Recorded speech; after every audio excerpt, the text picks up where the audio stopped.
Her Majesty the Queen is the most famous woman in the world. A monarch and head of state to over 120 million people, she has reigned now for 60 years. She is head of the Church of England, Commander-in-Chief of the Armed Forces, and proud possessor of some of the finest castles, palaces, and jewels on Earth. During her reign, she has worked with 12 British Prime Ministers and 12 Presidents of the United States. She is, as one royal author put it, the living embodiment of modern British history.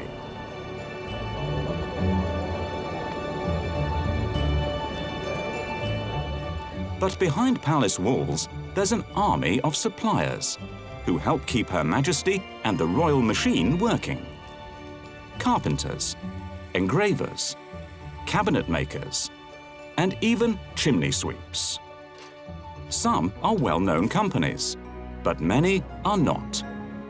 They're the craftsmen and women who hold warrants as official suppliers to Her Majesty the Queen, the Duke of Edinburgh, and the Prince of Wales. And they all have one thing in common: the right to display a royal coat of arms, denoting that they're by royal appointment.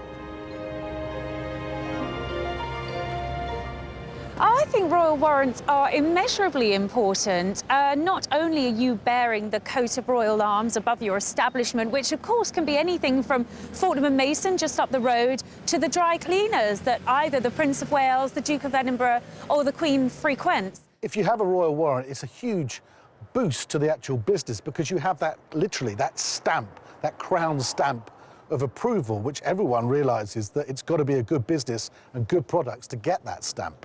And also, of course, royal warrants can be removed. Look at Mohammed Fayed and Harrods, and he was so annoyed when his royal warrants were removed that he sort of tore them down in a great show of flamboyance. So Harrods is now without any royal warrant whatsoever. I mean, it is a symbol of quality, and to be endorsed by the royal family, I don't think you can put a value on that. The warrant holders are all members of an association which liaises closely with the palace. Its secretary is a former submarine commander, Richard Peck.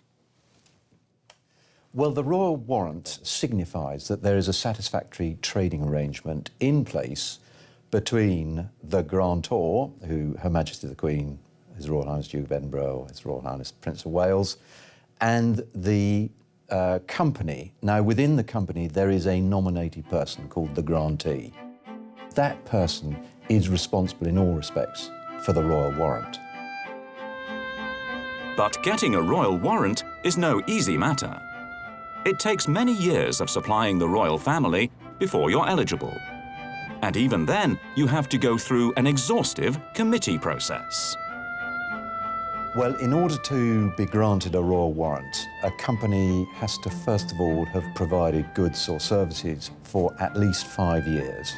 That application is then put into the royal household, and it goes to the person, the buyer, in fact, who then makes their recommendation.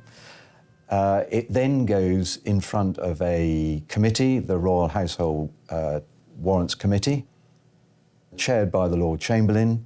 They then make a recommendation, which then goes to the grantor, Her Majesty the Queen, Duke of Edinburgh, Prince of Wales, who personally sign it off, and they can reverse the decision.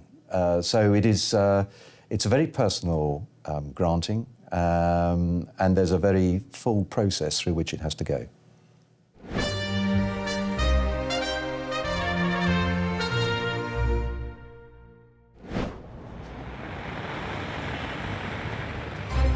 The food and drink suppliers have always been some of the most important warrant holders to the palace.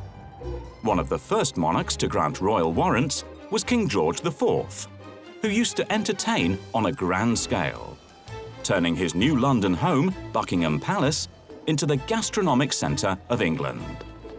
His wine supplier then, and still providing wines and spirits to the royal family today, are Berry Brothers and Rudd.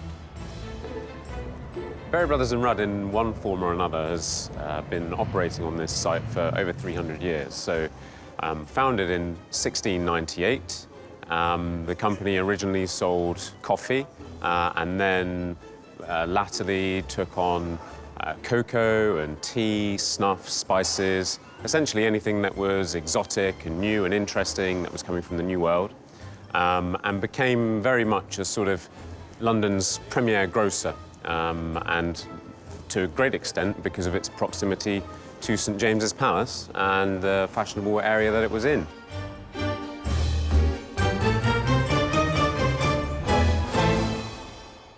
So one of the interesting and slightly bizarre historical documents that we have here at Berry Brothers and Rudd is a list of the weights of our customers, which go back to the mid-1700s. We had the scales here that were used to weigh produce, but then later on it became a novelty, almost like an early marketing exercise to weigh our customers, because people were interested in their weights for the same sorts of reasons people are today. But if they wanted to know their weight, they would have to pay a physician to tell them. They didn't have bathroom scales. Most people didn't even have bathrooms. And so if they shopped at Berry's, they could be weighed for free. And it just became something fun that people did, something fashionable. People would gather here and gossip, and everyone would be weighed. And then they would go for lunch, and sometimes they would come back and be weighed again. And the original ledgers go back a long way, and we can see that we have these records going back to 1765. And among them, we have the sort of great and good of the day, including Lord Byron, for instance, the poet and Regency dandy. So it's a slightly rambling and odd social document, but completely unique.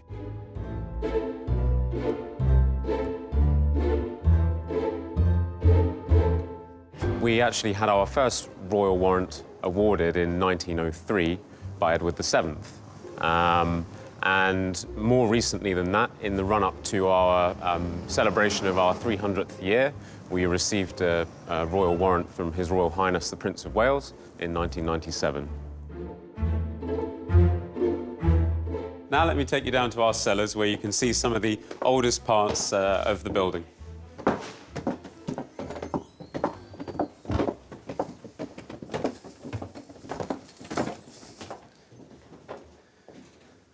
So here we have a selection of wines from the family's wine collection, we call the House Reserve, and this is the oldest part of that collection, with Hungarian sweet wine Tokai that goes back to the early 19th century.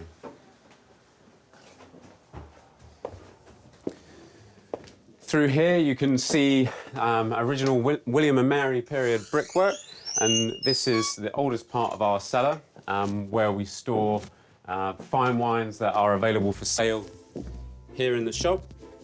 The royal cellars are stocked very much with a view to what will be needed in the future, and not just what's needed at any given time.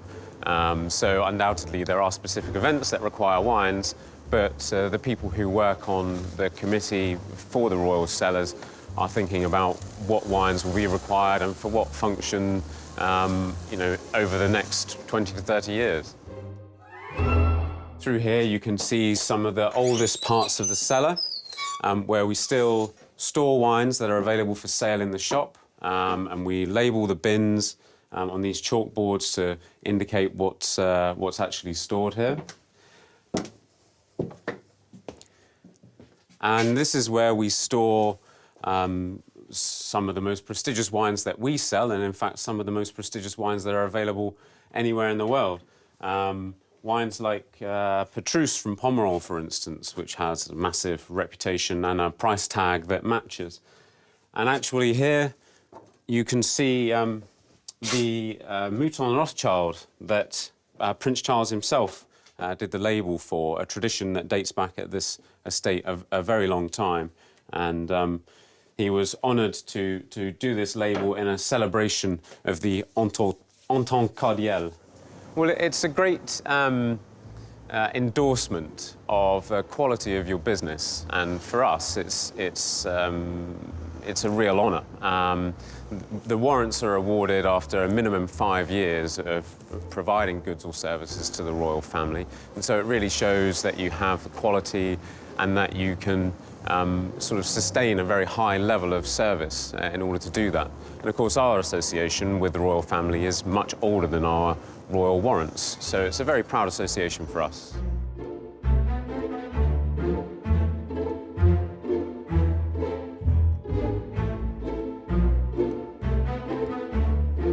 One of the interesting curiosities in the shop here at St James's is this miniature wine cellar, which is part of the wine cellar that was commissioned for Queen Mary's Doll's House. So in 1920, the Queen Mary's cousin, with Sir Edwin Lutyens, started developing an idea for a very elaborately constructed doll's house that would give an indication of how the royal family may well live. And as a royal warrant holder, Berry Brothers and Rudd, or Berry Brothers and Co, as we were at the time, were asked to make a contribution in the form of the wine cellar. And so anything that was written on the bottles, these miniature bottles of wine, actually went into the bottles. So if it said Haut-Briand or Dichem or Cordon Rouge from Mum, for instance, that wine would actually be in the bottles. It's quite incredible. Well, the late Queen Mother is always being accused of being a great tippler, which she was, and made no secret of it. And her favourite drink was actually martini, made with gin. And she also loved champagne. And at lunchtime, she always had like a half bottle of champagne by her place. But I think they started the martinis sort of 11:30 in the morning. And so everyone in the Queen Mother's household was quite well oiled.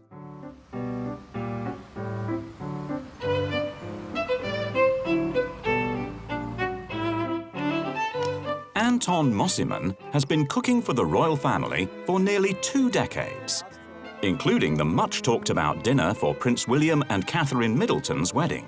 And maybe 2 gourmet spoons. He currently holds a royal warrant for the Prince of Wales. We've been catering for him for many, many years, and here we are. We're still very pleased and very happy and very honoured to cook for him on a regular basis. Shad, how are you doing, okay? Yes, very good. Good, good. Very good television program, huh, the other day. You've done very well. Thank you very much. Fantastic, well done. Thank you. Big star here for the Prince of Wales, huh? Princess Trust. Fantastic. Keep up the good work, okay? He's very keen on his own organic food, of course, which we are a great fan as well. And he's very keen, he's very particular what he eats, and he knows exactly what he wants. He's a very good customer for us. He knows the ifs and buts, which is always very pleasing if you have customers who know their food. Now, I want this risotto to be running over the ladle. So not too thick, not too thin. And the color has to be café au lait, milk coffee color. When you cook for His Royal Highness or the royal family, there's also a challenge around the corner because you never quite know. You go outside, have a strange kitchen, you have to transport the food, the produce, you never quite know. But it's great fun and it's a great honor for me especially. After all those years, I was cooking for the Queen Mother, the Queen, and Prince Charles, and now Prince William. So it's 4th generation, so I'm very, very happy, very pleased. You see now the color, and that's the texture I like to have for the risotto. But it's not too thin, and it's just running over the ladle. Perfect.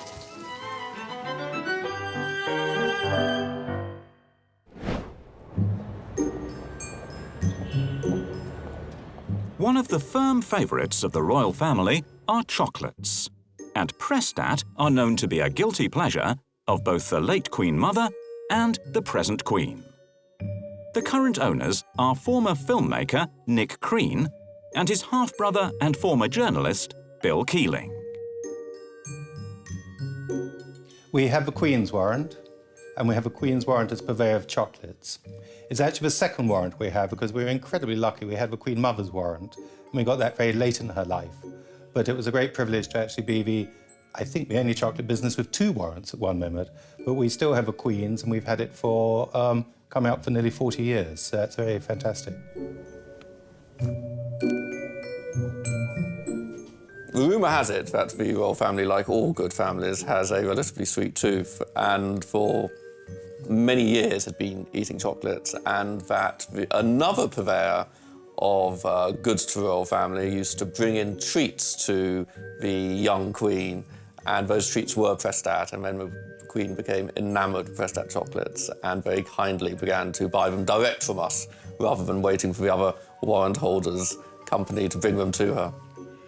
But one of the things we do, and is a bit naughty of us, is every year when we produce a really monstrously delicious Easter egg, we sneak inside a little white rabbit, because rumour has it that as much as the Queen is a great aficionado of dark chocolate, she also has a sneaky little taste for white chocolate. The Queen Mother loved chocolates, and she liked them with soft centres. So if she ever bit into a chocolate and it had a hard centre, she'd take it out of her mouth and put it on the mantelpiece so that she could then give it to the corgis. And apparently lined up on that mantelpiece were all these sort of little bits of chocolate with the hard centres waiting to be given to the corgis. In the States, they love Prestat and they love the royal connection. There is this slight element of they're shaking the hand of the person who has made the chocolate that the Queen has then eaten. I mean, there's certainly that sort of madness of connection. They think we're extremely English, they think we sound extremely English, and they just love the eccentricity of it. Well, I mean, you can lie in bed and you can have a little fantasy about some chocolate you've never tried. And then you sort of get to the factory and just say, oh, I've had this marvellous idea, and we have a little meeting, and Gabby, who's head of production, comes in, and you say, why do you try out orange and frankincense, or lime and praline, or whatever your particular mad idea has been at the moment? Sometimes they're absolutely disgusting, but quite often they work. There aren't many businesses where you can actually, from thought to retail, I mean, you can go right through, and that's fantastic. I dream chocolates the whole time. We have one shop, but I have about 20 shops in my dreams. And they're quite often stress-related dreams, but anyway, they're good fun. No, it's okay.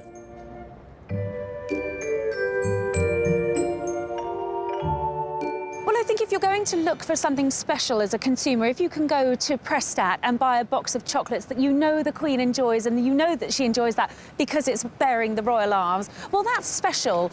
Bury Brothers, you might not be able to afford the very wine that they drink in the palace, but that store bears the emblem, the seal of royal approval above its door. And I would imagine that that makes that door far more enticing than perhaps one might say Oddbins.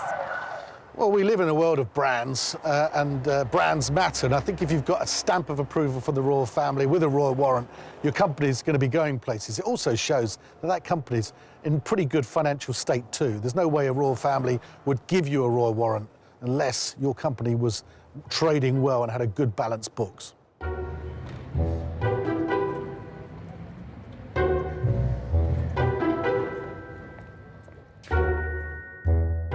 The royal family are big lovers of cheese, especially the Prince of Wales, who's awarded his royal warrant to Paxton and Whitfield in London, one of the oldest and most respected cheese shops in the country. Currently, we hold 2 royal warrants for both the Prince of Wales and Her Royal Highness the Queen. We've held the Queen since 2001 and the Prince of Wales since 1997. But our relationship with the Royal Warrant Holders Association dates back to Queen Victoria in 1850, and then several kind of monarchs through the years since. So, yeah, it's been a fairly long and established relationship for us. I mean, we moved in 1894, so it's a fair old time we've been here. We were at number 19 German Street prior to that, actually, and then before that, pre-1797, we were a market stall in Aldwych. So we've been here, yeah, for just over 100 years. The Queen likes simple cheeses, nothing too strong, because she's always very conscious of the fact that, you know, she'll be speaking to people and she doesn't want to smell of any kind of food whatsoever, hence the reason she doesn't ever eat garlic. But she's not really a gourmet. Prince Charles is the one that really is very, very fussy about what he eats, and it's got to be organic, and he's got to know where it's sourced, and he's extremely appreciative of good cooking.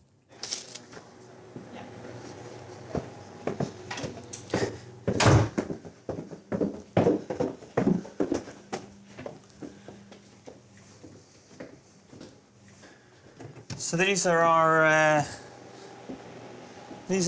well, maturing rooms right down under German Street here, in fact. So let me bring you in. I mean, we keep all sorts of different things in here from, you know, you have Grana Padano, Parmesan there. We have some lovely cheese actually from up on the Balmoral estate in Scotland, actually. It's the only cheese to be produced up on the Balmoral estate. This is a Cambus au Mai. But it's not dissimilar to a small cheddar truckle, I guess. It's eaten a bit younger. It's about 9 months. A really good cheese, this. Quite a new cheese. All sorts of different things. And when we've got all of our cheddars under here, probably the longest aging cheeses that we do. You can see the make dates on there, in fact. So this is from October 2010, so it's 18 months old, that now. I've had the honour to meet the Prince of Wales and the Duchess of Cornwall. They came into the shop on an official state visit, and yeah, I mean, they're very, very charming people. They're quite normal in a way when I met them, if you like. I don't mean average, but, you know, I mean, you know, just regular nice people. They're really interested in the cheese that we met. I've not met Her Highness the Queen, but yeah, it makes me very proud.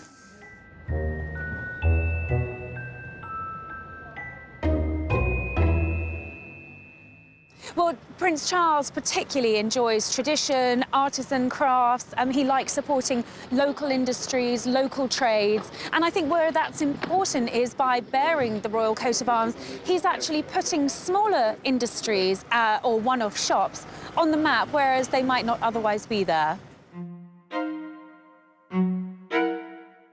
Back in the 18th century, when King George III was suffering from porphyria, bringing on bouts of madness, his faithful footman, Mr. Fortnum, left the palace to set up a small grocery business in Piccadilly in London.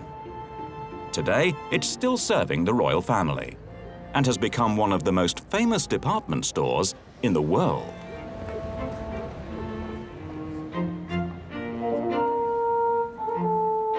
The warrants from the Prince of Wales, and especially from Her Majesty, mean a great deal.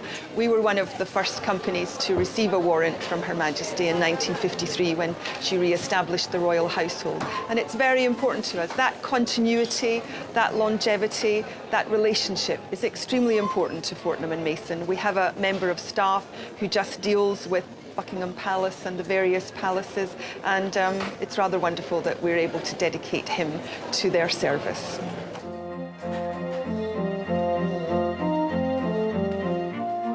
I think the Royal Warrant allows customers to be part of this royal experience, I suppose. If they can't have tea with the Queen, they might be able to have the Queen's tea at home, and the Queen's biscuits, and who knows, maybe even the Queen's dog biscuits for their family hound.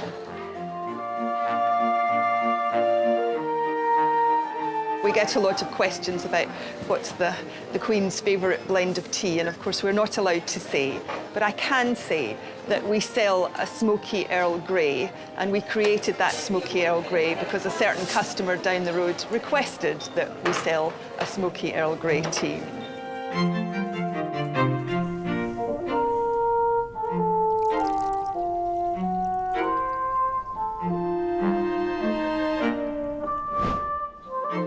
Recently, the Queen, the Duchess of Cornwall, and the Duchess of Cambridge all visited the store as a thank you for its years of royal service. I can't tell you what good publicity it was for the shop. We couldn't have dreamt that it would be as wonderful and as worldwide as it was. By lunchtime on the day of the visit, we had reports coming in from Australia and America and across the globe. It was just fantastic, and we are so grateful to her for putting Fortnum's once more on the global map. It was marvellous, and a very, very happy day.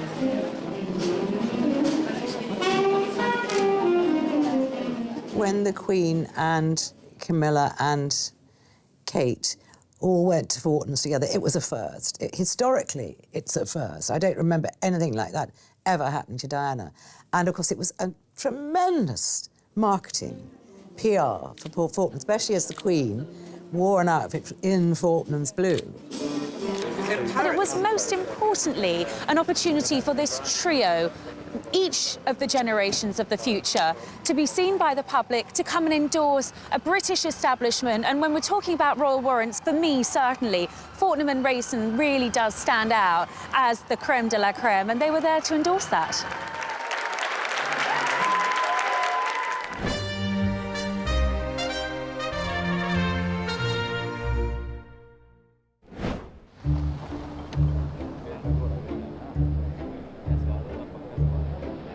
Throughout history, the royal family's clothes have been a source of fascination, gossip, and emulation.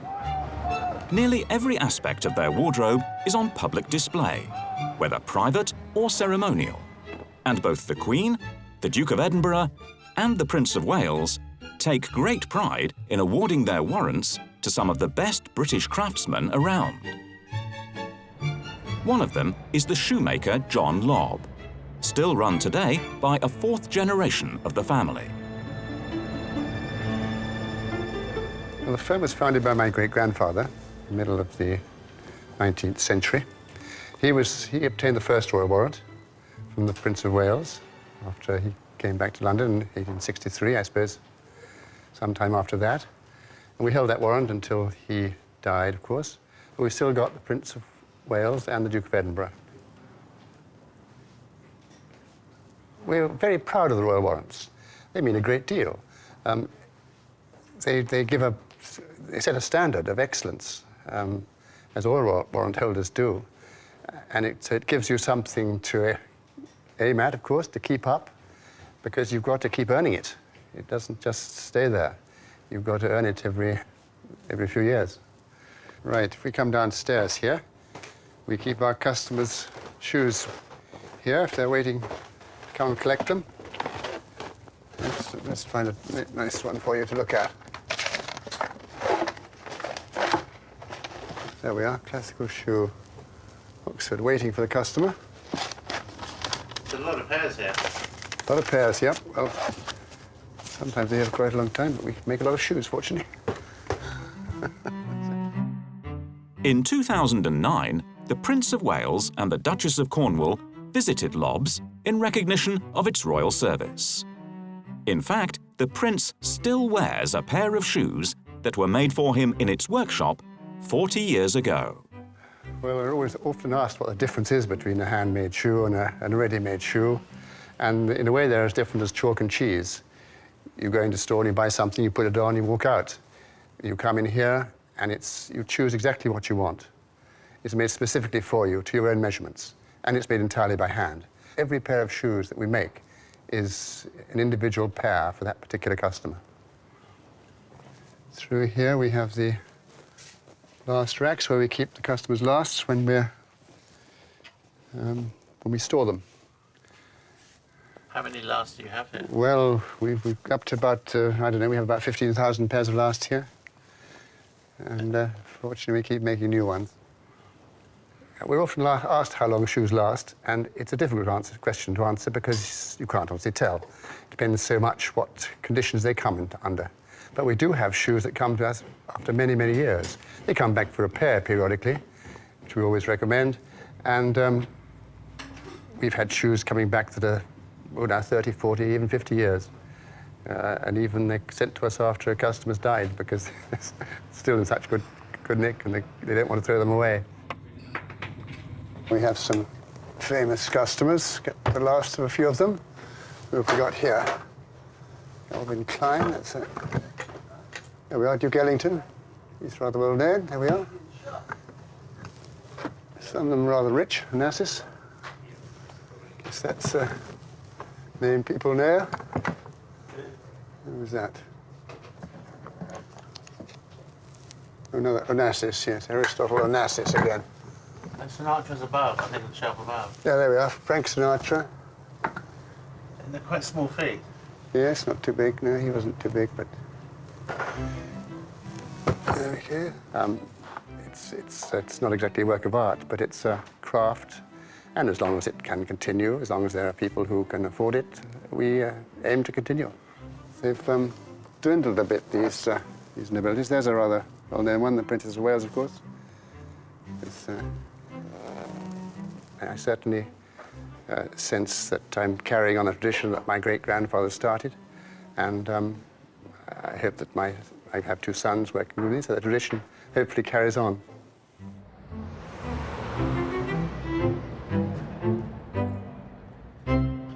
Hats go in and out of fashion, but for the royal family, they're a constant. Whether it's Royal Ascot, a garden party at Buckingham Palace, or a shooting weekend in Scotland, the Queen, the Duke of Edinburgh, and the Prince of Wales have always led the way when it comes to headwear. The hatters, by royal appointment, are Locks in London's St James. We were founded in 1676, and we've been in this actual shop, this location, since 1759. It's still owned by the original family, descendants of James Lock himself. At the moment we hold two royal warrants, one for the Duke of Edinburgh and one for the Prince of Wales. We make them various hats, from everything from leisure wear to city wear and formal wear.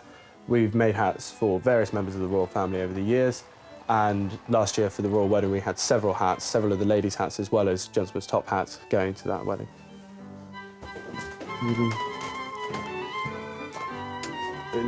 In this cabinet are some of our most important historical items in the shop.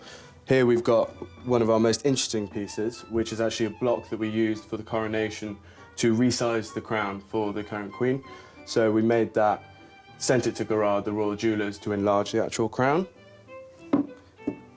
Here is an original hat that was owned by the Duke of Wellington that he wore, that we made quite a few years ago.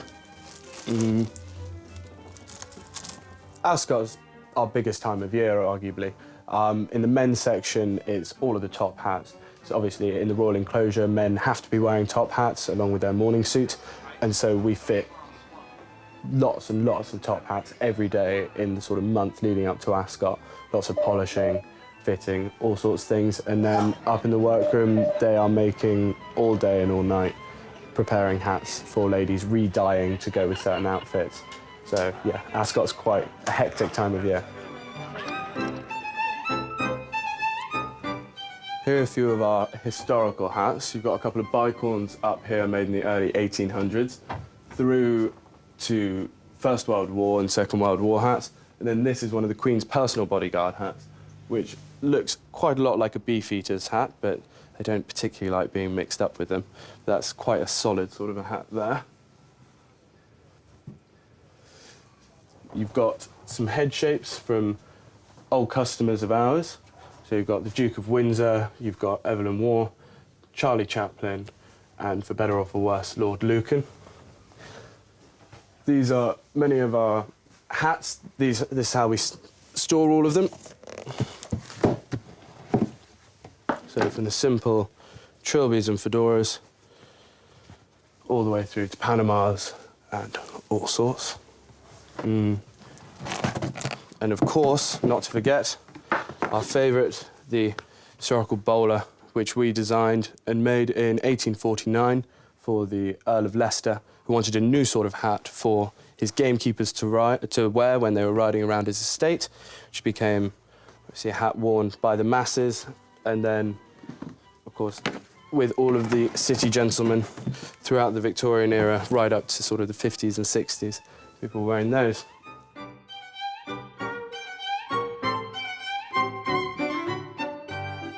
Finally, we of course have our lovely top hats. This is one of the ones that we make now, beautiful out of rabbit fur felt, and we still in fact sell the old silk top hats, which haven't been made for about 50 years. These are beautiful, and we can take them, refurbish them. They look lovely, perfect to wear for weddings, Ascot, or just tooling around town.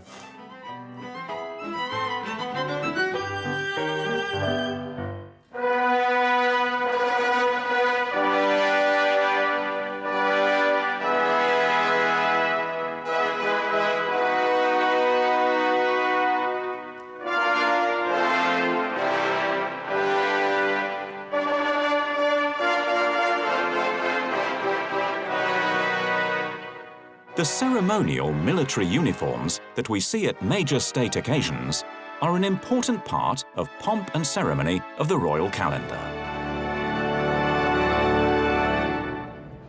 Gieves and Hawkes of Savile Row in London have been making uniforms for the Queen, the Duke of Edinburgh, and the Prince of Wales for many years, as well as the ceremonial dress for the Queen's bodyguard and other high-ranking officers. Royal warrants sort of speak for themselves. They say what they're for. For the Queen, it's livery and military wear. We can't really talk specifically about the uniforms or civilian wear that we make for the royals, but we have a long association of making uniforms for them, and we continue to do so for both the senior members of the royal family and indeed other members of the royal family, and we're very proud to do that. Right, so this is the Robert Gieves archive room, and as you can see, it's a splendid room with many uniforms from across the different services. A beautiful collection of uniforms representing 300 years or so of military tailoring. Over here, we've got a fantastic invention of Gieves in pre-war, pre-First World War. This is the life-saving waistcoat, and we have a number of testimonials to its effectiveness in the First World War, saving many lives. Around here, we've got a fabulous example of a frock coat that belonged to Earl Spencer, who's the grandfather of Princess Diana. I mean, look at the magnificent embroidery on that cuff. It's absolutely amazing. And as we go around here, this also belonged to Earl Spencer, his cape and boots.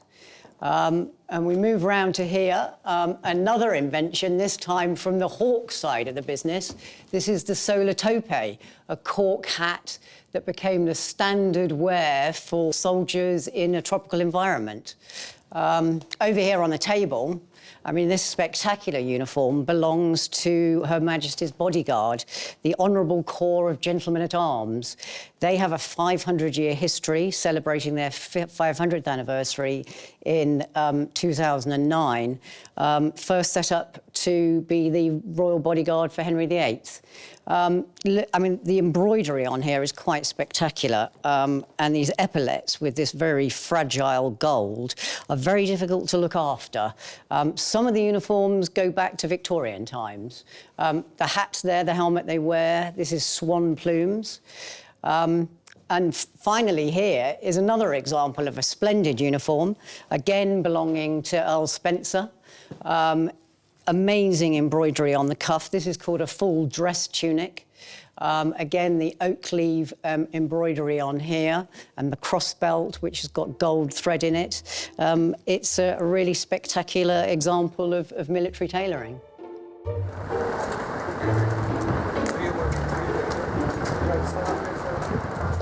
Another interesting thing that we do at Gieves & Hawkes, we maintain the uniforms for the gentlemen-at-arms. These are the Queen's bodyguard. They're the closest bodyguard for the monarch.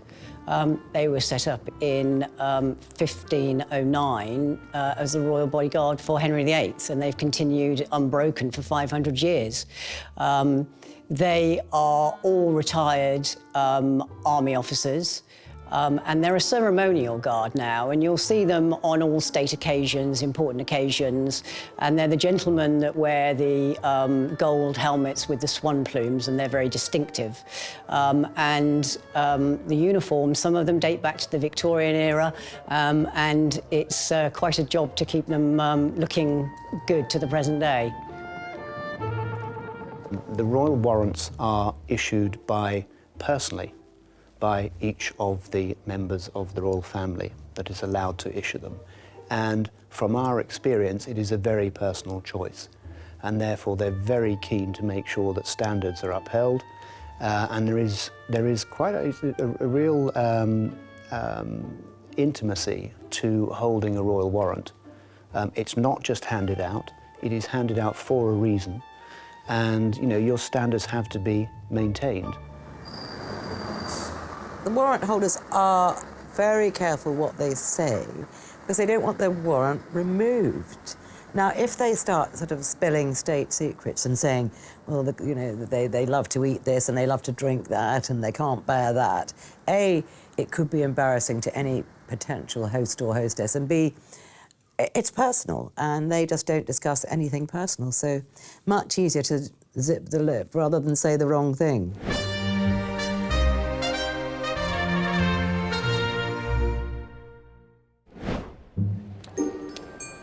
The running of the main royal residence, Buckingham Palace, has always been a focus for royal warrant holders. Whether it's the flowers, the furniture, or even the chimneys. Peter Smith has a royal warrant from Her Majesty the Queen to provide the flowers for the palace. The biggest orders are normally state visits. That can be a lot of flowers. In general, week to week, it's some for the palace and generally a reception a week.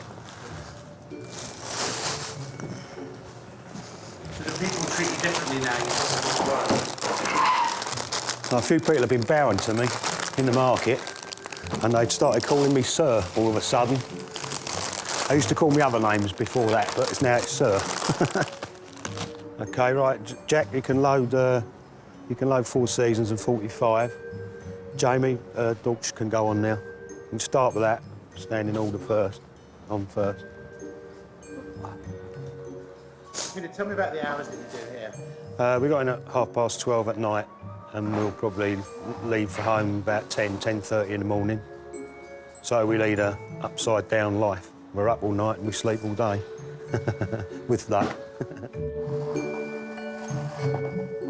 This is a sort of average size order for a normal sort of Monday for the palace. About this sort of quantity.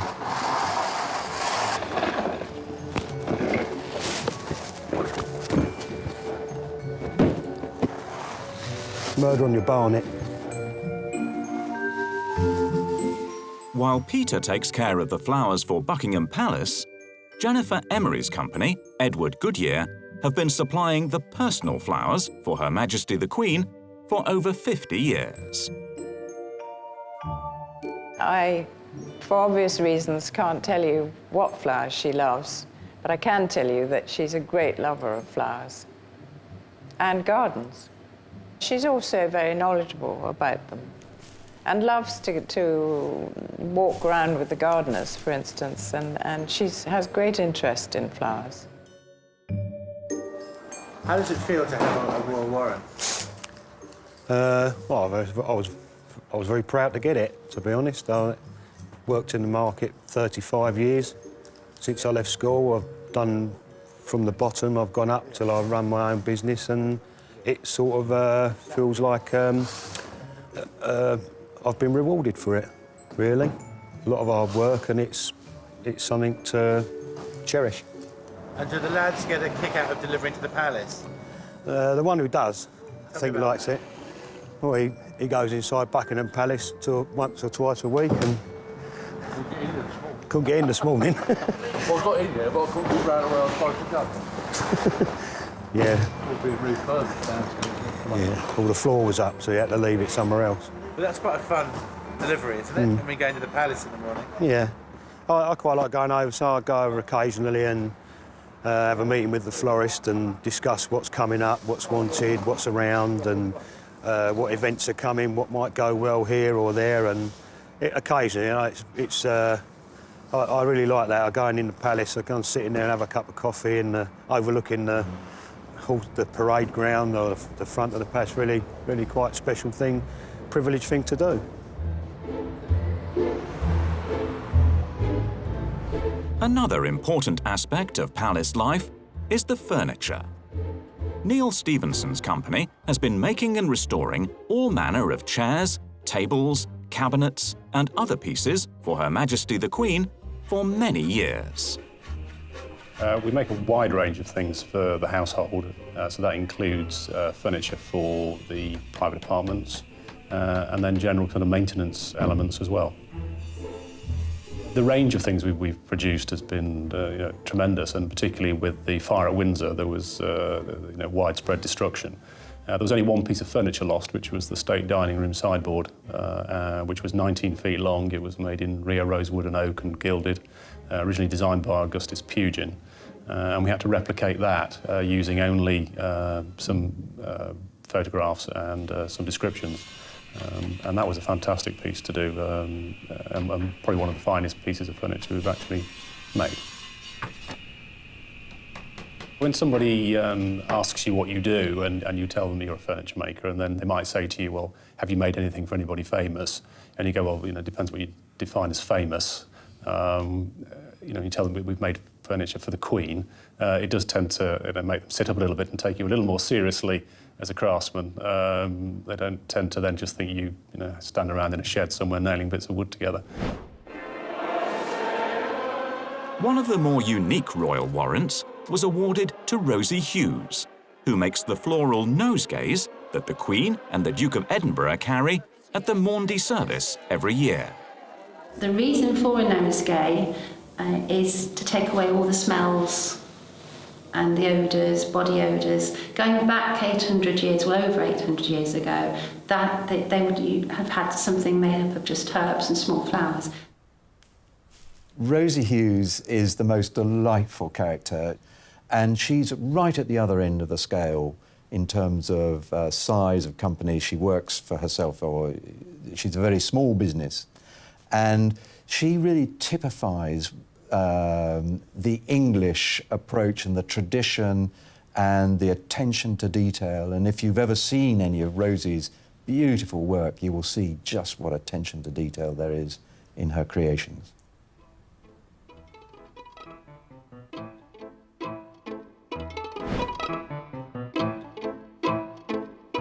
Another small operation are Rowland's Wheelwrights, based down in Devon, who build and repair the coaches and wheels for Her Majesty the Queen.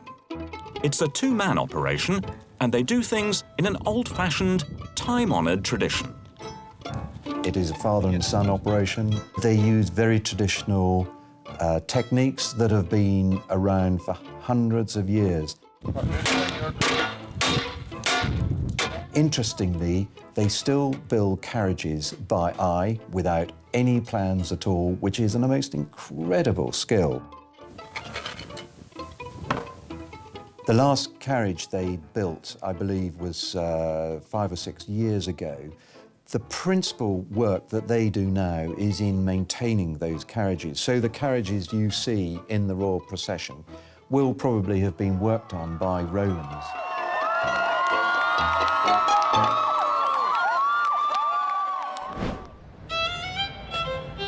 There are 10 main royal residences, with dozens of fireplaces and chimneys.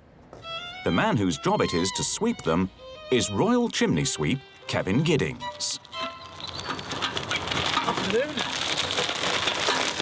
10 years ago, we got a royal warrant from Her Majesty the Queen, so we are now royal warrant holders to Her Majesty the Queen. We say sweep chimneys with the traditional methods of brushes and vacuum cleaners. The brushes do all the work, and a vacuum cleaner keeps it clean and tidy. We have a special soot cloth in the front of the fireplace itself to make certain it's clean and tidy, and say just keep everything under control.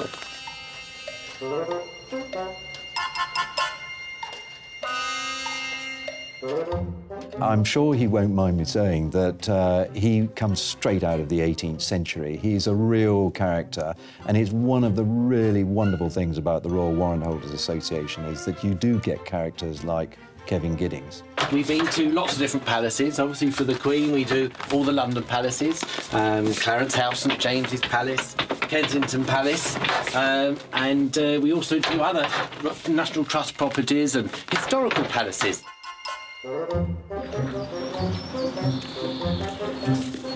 Afternoon, everybody.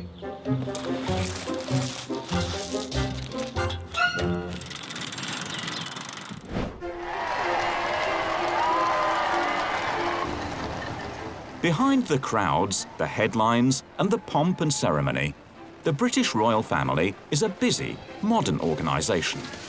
And it couldn't function properly without those it has personally chosen to supply it. The royal warrant holders play a vital and important role in the day-to-day running of the palace machine, a role they are very proud to do. Well, compared to other brands, Apple, for example, the Royal Warrant is always going to be leagues ahead. You cannot buy the Royal Warrant. You can't put a price on it. And it is unique, it's historic, it carries a weight that none of its competitive brands can measure up against. So it makes it very, very special. Well, the Royal Family brand, the House of Windsor brand, is probably at its zenith at the moment. The Queen's Diamond Jubilee is going to be a magnificent year. The whole focus of the world really is going to be on London with the Olympics and the Jubilee celebrations. So I don't think there's been a better time to be somebody who supports the Royal Family, or even if you're a company that's got a Royal Warrant, to be trading.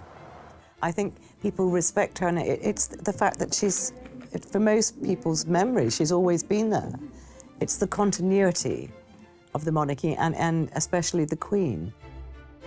The Royal Warrant is in very good health because the companies that hold the Royal Warrant are very, very keen to remain at the top of their game. And the only way that a company will remain at the top of their game is through innovation, entrepreneurship, which is exactly what the Royal Warrant promotes. So I believe it's got an incredibly important future.